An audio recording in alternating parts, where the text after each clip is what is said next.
Hello there, welcome. It's another round of Ira, since our mate Simon still has to make top 4 in an RTN. And it's against an Oscilio. Oscilio, especially with like Zen, Viserai, and soon also Enigma rotating, might be one of the top threats of the format, I believe. And let's see how Ira actually fares into him. I'm not completely sure on that. I'm packing AB3 right now. I'm not sure if that's correct. I can imagine it being correct. Yeah, since we have too many rats in the sand, I'm just going to filter some.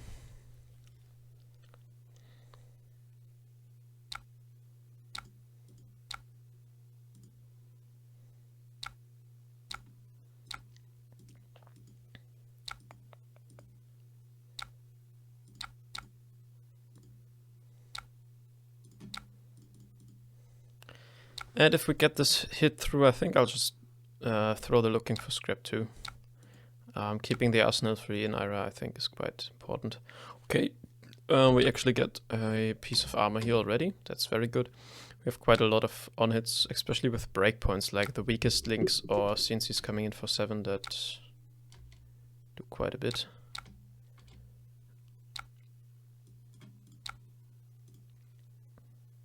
And now we get to block one of these guys. And then come in with the looking for scrap. The dual threat we can't quite resolve right now, because, yeah, if we don't block with one of those, this isn't online, and if we do, we don't have enough resources to throw both of these and 2 daggers. I think we actually keep the dual threat in arsenal for now.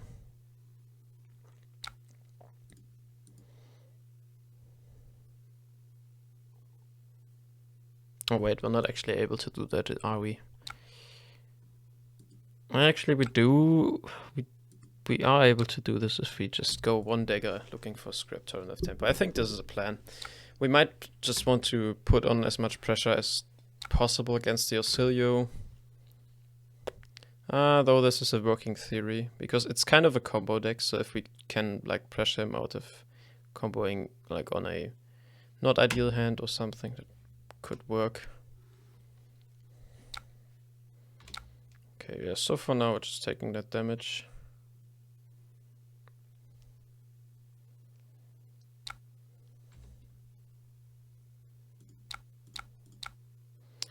And let's see how he deals with, how much? 12? 12 points of damage off of 3 cards, because we're Ira. And we do that sort of stuff.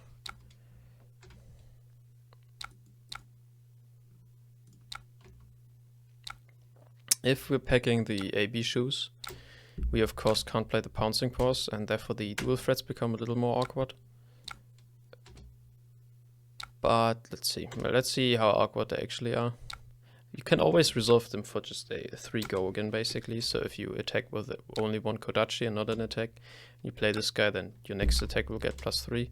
And doing this on like at the weakest link or a CNC, so disruptive attacks in general, can be really strong. And I think that could just be what we're looking to do next, is go dagger, dagger, dual threat CNC.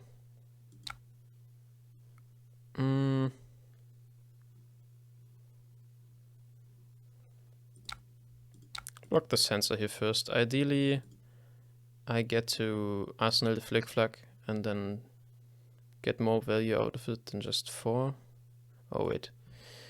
They did keep the channeling the Lightning Valley around for another turn, so blocking 4 would have not been so terrible here. Okay, anyways, they bounce it with another channel Lightning Valley.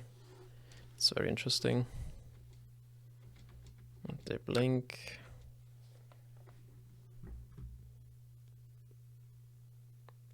Really the point of the deck, or the point I want to make with Ira, is that you don't actually have to overthink it too much to like put off a strong performance. Yep. Of course, like the last few percentages you get by playing it really clean and making decisions depending on the matchup, like which game game plan you should follow, and whether like we should block more than we put out, maybe convert every hand offensively or just the best ones. But you already get so much from Ira by just playing out your hands in a very intuitive way, using the cards that have good block values for blocking and the other cards for attacking.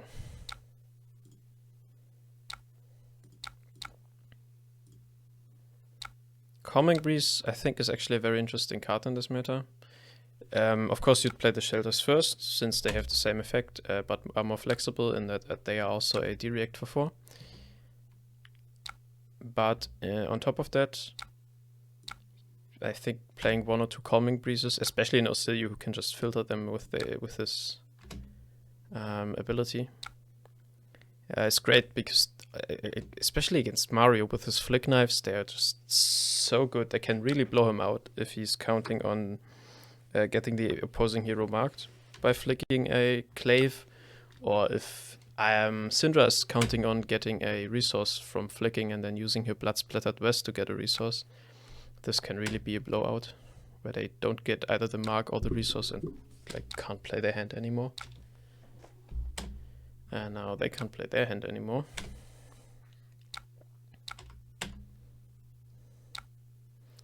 Oscilio is very vulnerable to disruption, of course. So whenever we draw our CNCs or weakest links, we do want to play them. This isn't too great. I should have probably bought this out, since it's only good when we have Mask and our hands, because Mask of Momentum and the extra chain links we get through this combine very well. And then the Tiger Stripe Shukos we have in our hand slot normally, they buff the second attack of this by 1. So this is actually a 1 into a 2 at least. Like this, it's only 1 and 1, which is kind of sad. Okay, another Calming Breeze that way around.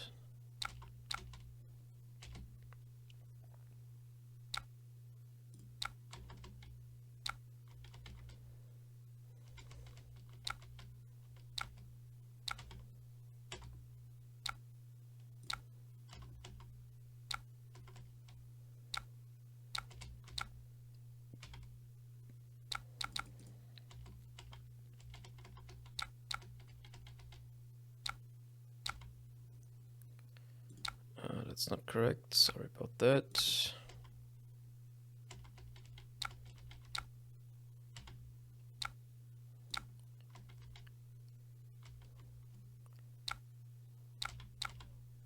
Okay, we have a really nice health buffer, few D-Reacts now. Let's see what's coming our way. Not a blue card, that's for sure. So the weakest link will get kind of awkward. Okay, but them playing a gun in a flash turn really is good for us. Lines up with our D-Reacts. We wouldn't have been able to interact with arcane damage here very much at all.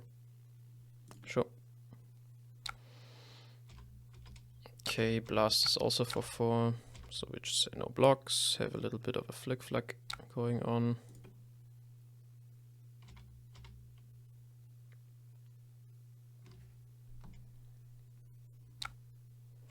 Okay, they're bouncing the Blast of Oblivion, +2 Oblivion back to hand.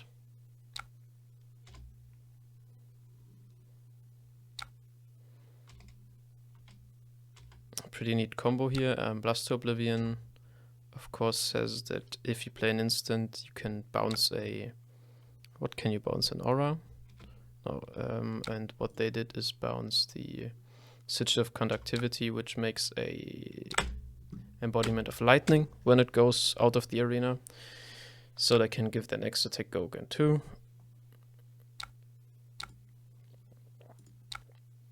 Yeah, can put this to the bottom. It's not a disruptive card. We'd rather go looking for those a little more. Okay, now they play the Sigil of Conductivity again. which in turn bounces the gun and the flash to their hand. So this is one of these very nice combo turns that Oscilio has access to. And it's, of course, if you can stuff them by like just drawing D-reacts naturally when they go for it, that's just huge. This unfortunately is something we can't interact with. The Etchings of Arcana will sort of on hit give them a sigil into the arena. Do they have anything? Yeah, like a sigil of lightning they probably get. Okay, that's not too terrible. And then I guess we take all of this because, yeah, pitching one card to prevent one damage is really not that great. I'd rather go for the sensor here, since we know they have a Gun in the Flesh in their arsenal now. If they don't block it, we just name Gun in the Flesh, and they will have a far weaker turn, since they can't play their arsenal. And then in our next turn we can once again disrupt them quite hard with the weakest link and maybe even get them to a point where they are just forced to block. And then a combo deck like Oscilio is kind of at its weakest when they can't keep cards anymore. Okay, I think they are still thinking. Yeah, whether they want to discard an instant now to Oscilio to maybe get a block card. Okay, Siege of Britain's going to be played. And then I'm probably blocking with the Flash of Brilliance.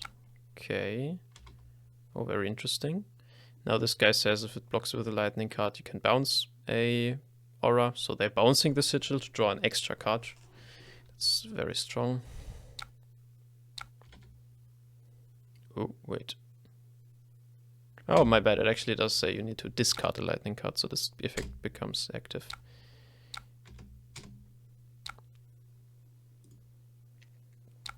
Okay, now this bounces at the start of their turn.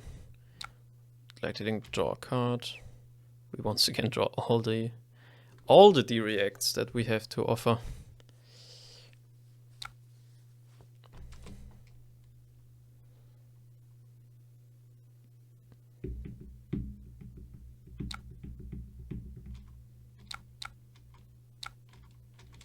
Yup, we can still stuff out the Gun in the Flashes.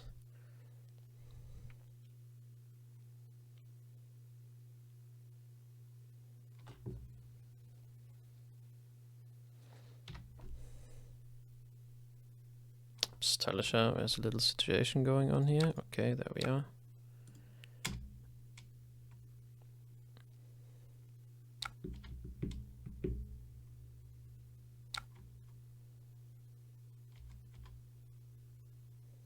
I think this is the last Channel Lightning Valley, though I think they pitched one, right?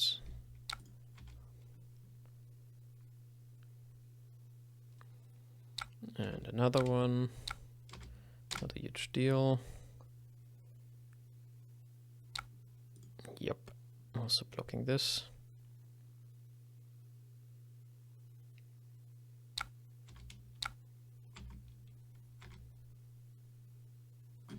Okay, what they did right here is play an instant before our Fate Foreseen resolves to bounce the Gun in the Flash back to the hand.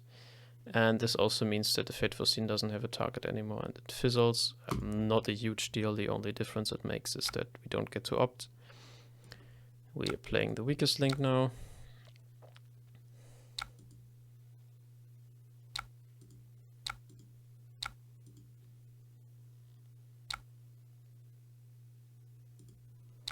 Sending that in with the breakpoint of 7 here.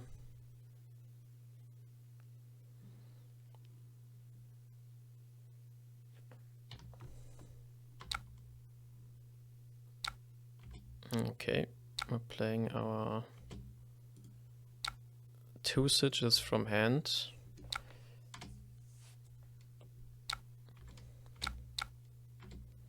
Okay, got them very low.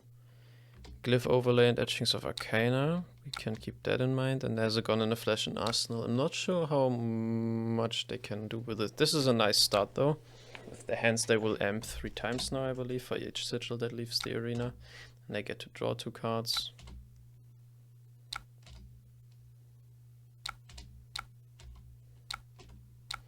And already Siege of Aether is proccing for 3 damage here. And we can, I think, just prevent this from happening, so the amp won't become live. And this way we are already preventing 1 more damage.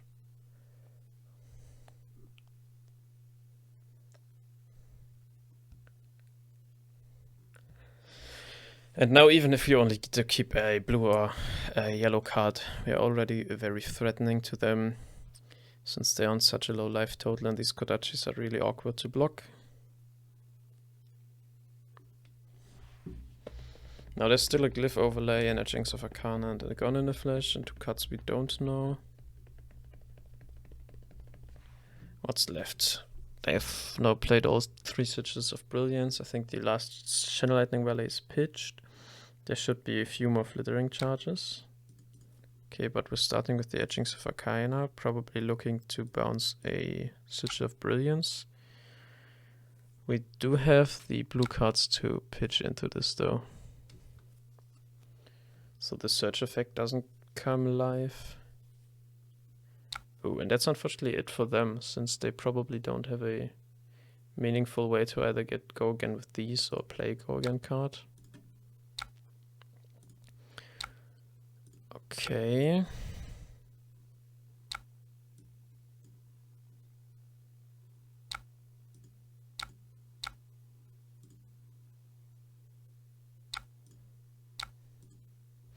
Wait, probably this is actually not correct.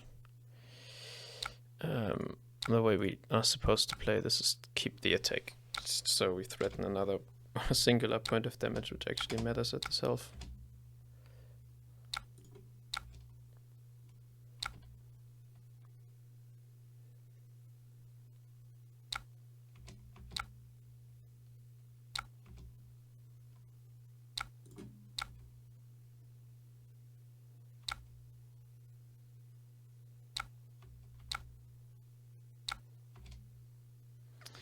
Yep, and now whenever they will give us 2 cards, they become so much less threatening. Really not too scared about us dying in this game at all. Blocked 2 Rushing Rivers. Okay, so both of these would be online. I think we're just giving the 4 block from Arsenal here. No reason to drop lower.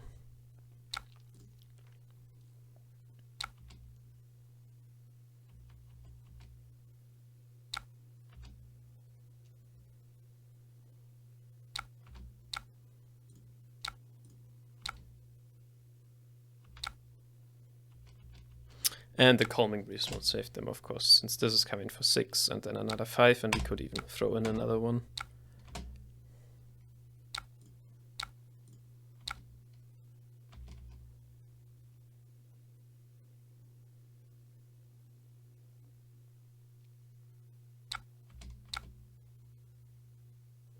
Calming Breeze preventing another point, so 1 more of these.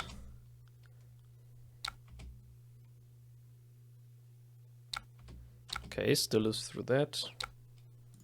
So using Tunic here to throw that last Kodachi, which will probably be it. Yep.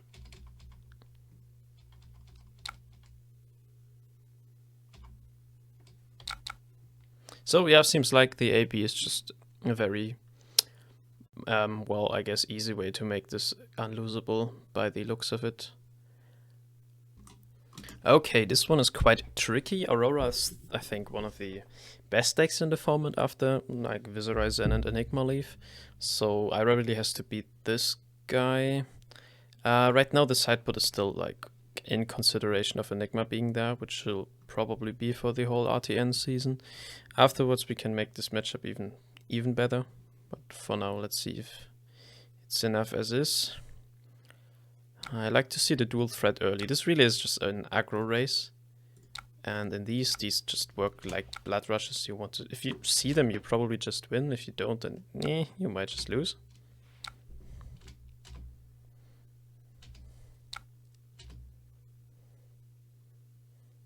Maybe we can also get the Flick Flag out of hand. No, we can't. It's alright though. Okay. I think we just cracked the pouncing pause and let it rip with the dual threat.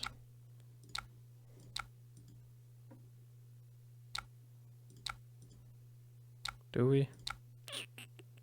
Could also only send in the snatch for 7. Kind of hard to say right now. I reckon we get another chance to cash in a pouncing pause for 3 value. So for now I'm just sending in dual threat for +3 on the snatch. I think that's fine. We already get the grasp here because they respect the mask of momentum trigger. Let's see if they respect this on it. They of course shouldn't. No, actually not of course, because Iras are prone to play razor reflexes, and if you can threaten like to have one, that's definitely not bad. Yep, we're connecting for 7. Okay, it doesn't matter in this case. And this is very nice. So drawing D-reacts early is also very important. Let's see if we can stuff this channel lightning turn. Then clap back with a 1, 2, and 5. Threatening mask. Good thing we kept those paws around.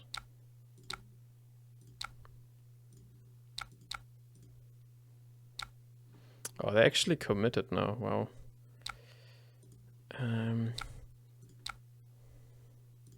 Goes to the bottom. We use the Fate Foreseen to get as close and as fast, no, as fast as possible, as close as possible to our dual threats. Right here, I think I'll block with the shelter for now. If we can, we want to get the extra value from Flick Flack, and we might just do this here and arsenal the sensor, or even block with the sensor as well, since we get the extra implied value by blocking out every attack with the channel lightning valley on board. Right, so this is another 4, which we block with this guy. Of course, if they have a lightning press, then be it, but we can't play around it for multiple attacks today. Or rather right now, in this turn. But that's it, perfect. Channel lightning valley gone, they AP'd themselves by 1. And wasted their boots.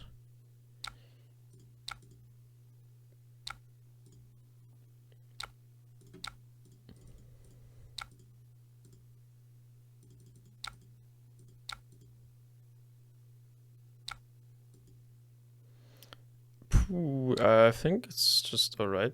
It's only 1 damage. They don't have Channel Lightning Valley out, so it doesn't draw a card. And we can still come in for 5. At this point, I don't know what we are naming. Interesting. They are also running some D-reacts. I think that works in our favor. If this game goes a little longer, that's beneficial for us. Ooh, I don't know. What's a good card to have here? Actually, not even every deck plays the Rebel.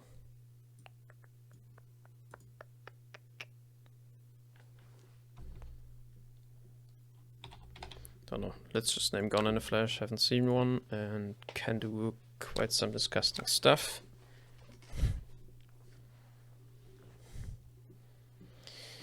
No blue, but we have the Tunic. I think this is ideally a Flick Flag block. Then we go double strike and Tunic for push the point.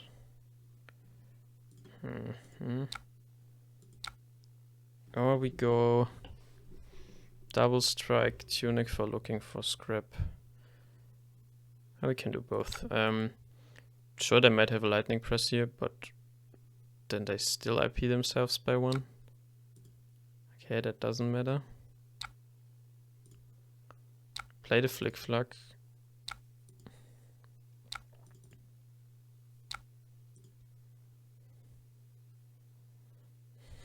Now they use the other card for an embodiment, I think. Actually, that's not okay.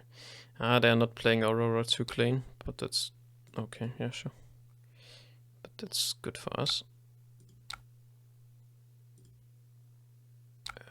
Okay.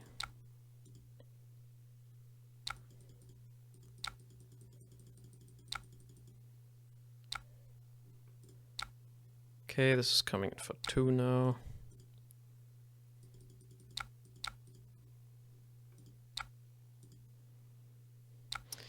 Usually I just cash in the push to point for full value.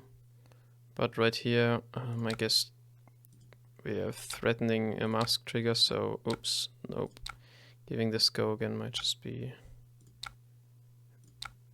better, so we might be able to convert the mask trigger too. Okay, seems like they have a D-react. Yes.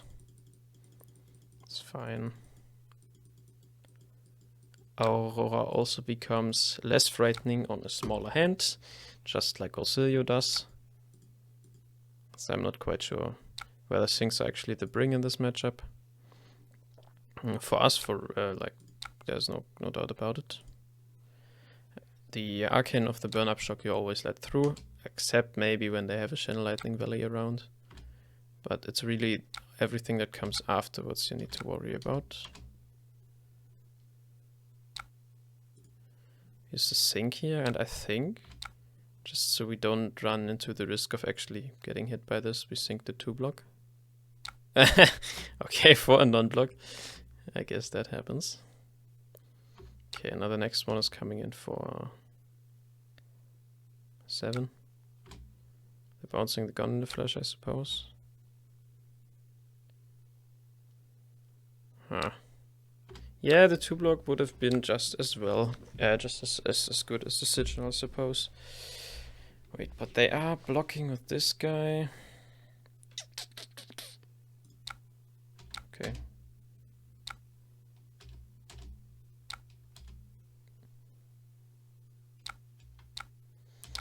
Yeah, since I was unwilling to give up the equipment that early, I'll just let that happen. Yep, that's fine. We'll heal and wait for the next turn. Okay, very good. Ideally I only block with 1 blue. Threaten once again the mask trigger with double strikes and Kodachis, and then depending on whether they block the last on hit or not, we can go for sensor or push the point.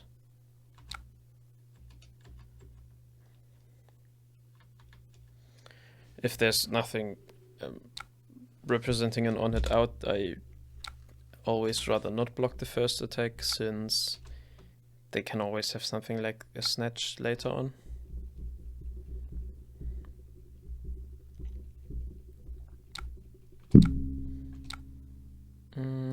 Yeah, let's block this now. I mean, if we're in a pinch, we can always block with the sensor as well. And we might actually should, since we do want to be able to use the mask trigger, right? Oh, we might just be able to use that anyways. Yep, you are free to do 2 damage to us.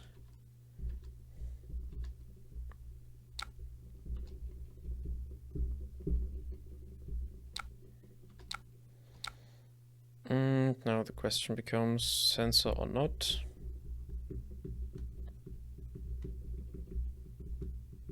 I suppose if they block the mask trigger,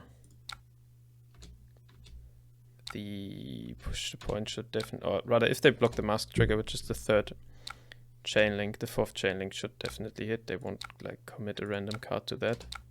So the push to point is definitely live this time around. Let's go for 2 on this. Okay, they used the crown, which is fine. We still have our CNCs left, so they will definitely connect.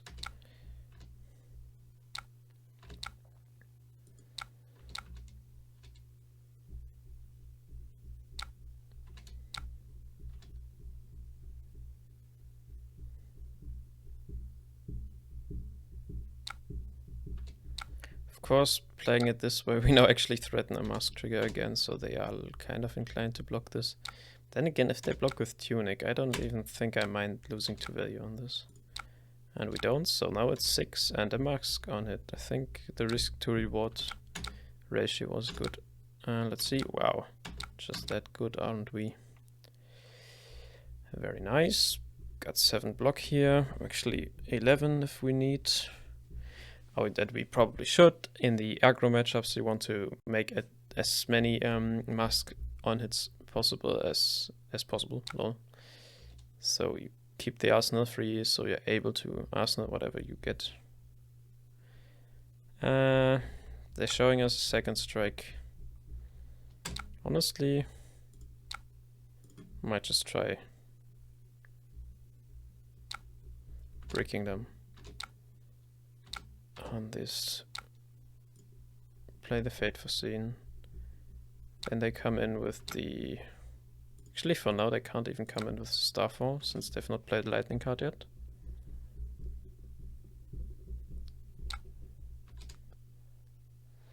But if they don't have a Lightning card except for the second strike, which was shown somewhere here, they can't make this turn work, since they don't have access to go again.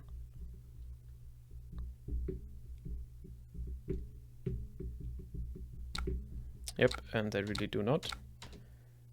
So we also, we don't even need to block this. They will draw off this, but they don't have go again. I will do so though, because I do want the Mask of Momentum to be potentially relevant. Are they thinking or okay, there we are. Put this guy to the bottom. We want to get closer to the dual threats. It's an aggro matchup after all. Oh, what are we pitching for? Aurora. Okay.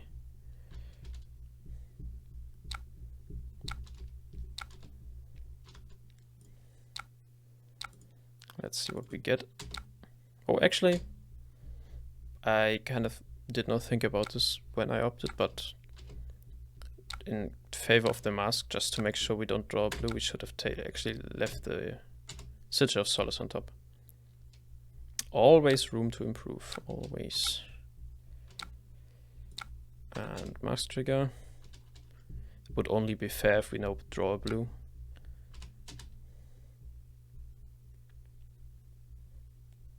And the blue you would actually not arsenal. That's a very bad target. You'd rather keep this just, yeah, in hand. Okay. Can we throw this for some damage? No, right? They don't have any one attacks. Yeah, but I guess this is happening. One more damage. Wow. And now we don't get to play our dual threat because we don't have an attack. Kind of unlucky. I think we go Shelter first. If they have the Lightning Press, we Flick Flag afterwards, so the Flick Flag effect is still live. If we would do Flick Flag first and then need to respect the Lightning Press, this would already eat up the potential Flick Flag buff. So we sequence it this way around, so this guy actually still blocks for 5 afterwards, and guess they're kind of tilted enough to concede at this point. I mean, what's coming afterwards? Like another 4 and 4, which is still fine. And then I guess, I don't know. They're still in this. I mean, they brick on the next hand, and we draw quite well with the dual threat and the CNC. We're quite winning here. They did not play perfectly at all, but that will happen. That's prone to happen at an RTN. So I think there's quite a good simulation for what that could look like.